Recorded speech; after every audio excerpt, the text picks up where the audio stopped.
Eu sou Arthur Simões, eu fiz um projeto chamado Pedal na Estrada, que foi a volta ao mundo de bicicleta. Pedal na Estrada, ele foi um projeto que eu bolei a partir de algumas referências que eu tinha antes. Então eu estudava Direito, né, antes. Então eu me formei, eu já viajava de bicicleta durante a faculdade, sempre pedalei desde criança. E daí eu resolvi juntar algumas coisas que eu gostava muito. No caso, a bicicleta, viajar e projetos sociais que eu já fazia na época da faculdade. Daí eu juntei tudo, misturei e saiu o Pedal na Estrada, que era uma volta ao mundo de cunho social, mais voltado para a educação. Então, enquanto eu viajava, eu ia escrevendo sobre os países, ia sacando fotos. Isso ficava disponível gratuitamente para diversos alunos e qualquer pessoa interessada naquilo, né? Mas eu foquei especialmente para estudantes, que era um público jovem e um público que podia absorver mais daquele conteúdo que eu ia gerando conforme eu ia viajando. Eu acho que eu tinha vontade de sair realmente, de sair daquela rotina. Imagina, né, a troca que eu tive, assim, de um escritório de advocacia, gravata no pescoço, para simplesmente, você subir numa bicicleta e cair no mundo. Então, eu acho que era mais a ideia de descoberta, sabe? De descobrir o mundo, descobrir o que era ser brasileiro, de se descobrir também, sabe? Eu sempre pedalei e na época que eu estava na faculdade, isso ano 2002, por aí, eu sempre pedalava praticamente todo dia e usava a bicicleta como meio de transporte. E eu lembro que um dia um amigo veio e falou assim, cara, descobri um alemão, olha isso, me mostrou um site, um alemão que deu a volta ao mundo de bicicleta. Que pra mim, na época eu falei, mas como é possível, sabe? Como que o cara pode fazer isso, dar uma volta ao mundo de bicicleta? Isso é impossível. Na minha cabeça não era viável também acontecer isso. Eu entrei no site do alemão, vi umas fotos, ele tinha acabado de completar a viagem na Alemanha. Também tinha levado 3 anos e pouco. E aquilo ficou na minha cabeça, sabe? Eu acho que me encantou. Eu fazia viagens menores e eu sempre ficava pensando, nossa, o que deve ser uma volta ao mundo, né? Eu comecei a calcular, vi que precisava de tempo e de dinheiro. E lógico, de um certo preparo, né? E daí, em cima desse cálculo inicial, 2 anos e meio e 28 países, ou seja, mudou bastante, né? Afinal, foram 3 anos e 2 meses e 46 países. Mas em cima desse cálculo inicial, eu fiz uma estimativa de quanto eu ia gastar e daí fui atrás de patrocínio para fazer essa outra parte. Ok, tempo eu tenho, vou largar tudo aqui, agora preciso do dinheiro, né? Daí eu fui atrás de empresas, levei o projeto mesmo, que era bastante focado nesse lado social e educacional.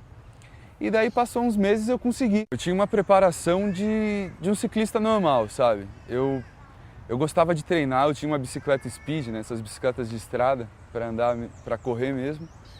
E sempre que possível eu pegava a estrada, ia para casa dos meus pais, que moram em Jacareí.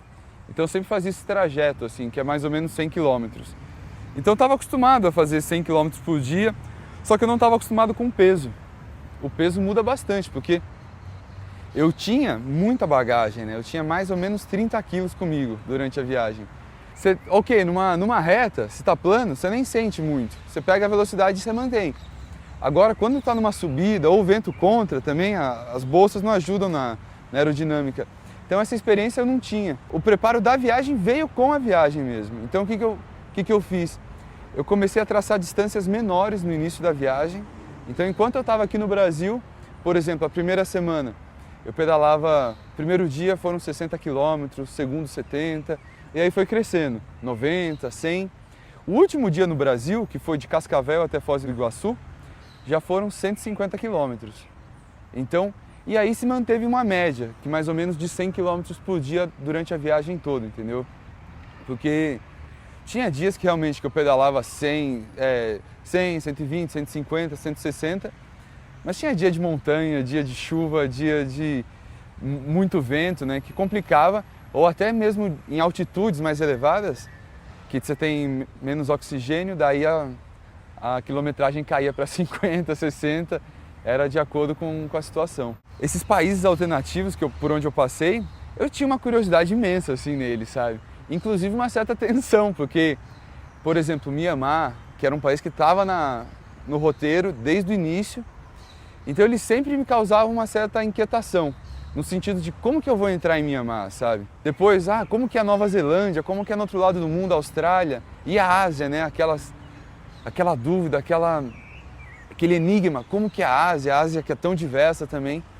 Então, e Mianmar, por exemplo, era um país muito fechado, continua sendo um país muito fechado. Então, eu saí do Brasil com diversas questões que não tinham resposta, sabe?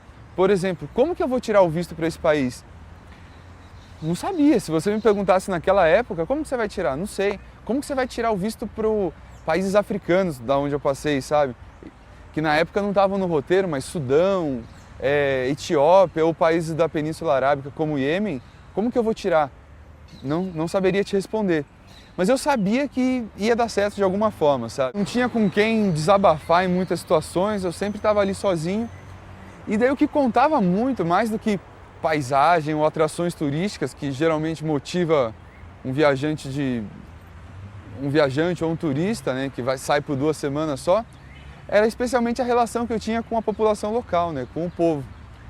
E daí esses países que eram mais fechados, como no caso Mianmar e Iêmen, que é um país que recebe muito pouco turista até hoje, justamente por dificultar a entrada deles e tudo mais, era onde eu era muito bem recebido, sabe? Porque não era um país que já tinha se acostumado com o turismo e usava do turismo como um ganha-pão. Não, era um país que ainda turistas eram raros, visitantes eram raros, e quando eles viam uma pessoa de fora, eles faziam questão de receber bem. E muitas vezes chegava alguma pessoa e falava assim, fica na minha casa. Sempre em inglês, né? Também essa é uma dúvida que todo mundo tem de como eu me comunicava, geralmente em inglês, fica na minha casa. E daí eles botavam a mulher, a esposa deles, no caso, para fora da casa, e eu entrava. Então, como o visitante não podia ter esse contato com a mulher, especialmente a esposa dele, né? Não podia ter esse contato dentro da casa, não poderia olhar a mulher, muito menos tocar. Então ele colocava a mulher para fora, eu ficava dentro da casa bem tratado e era uma situação estranha para mim também, né? Porque eu não queria que isso acontecesse, mas ao mesmo tempo estava sendo bem recebido e não sabia como agir direito. Atravessei aquele mar da Somália, que é conhecido pelos piratas hoje em dia. Na época já tinha os piratas também, era bastante falado e dava para sentir a tensão. Então foram 2 dias de viagem até chegar num paizinho chamado Djibouti, que é um país bem pequeno, um país novo. E ali eu já comecei a sentir que era um pouco complicado, assim, para uma pessoa estar na África. Enquanto eu estava na capital Djibouti, que também chama Djibouti City, eu estava lá e começava a sentir uma certa reação estranha das pessoas, né? Por ser um estrangeiro, por ser branco. E que eles associam muito com a figura do colonizador ainda, sabe? Porque a colonização lá ainda é muito recente, né? Então nas montanhas eu estava bem devagar, muito calor, e as crianças gritavam assim, Farande! Farande! E daí, no primeiro momento eu achava que era uma festa, assim, o que será que significa Farande, né? Daí logo eu descobri que Farande era alguma coisa muito parecida com gringo, né? Essa palavra usava para eles se referirem ao estrangeiro, ao homem branco especialmente. E daí quando eles gritavam Farande, já todos paravam, pegavam uma pedra no chão e corriam em direção a mim, no caso, para atacar a pedra, né? Então era um momento de muita tensão, assim.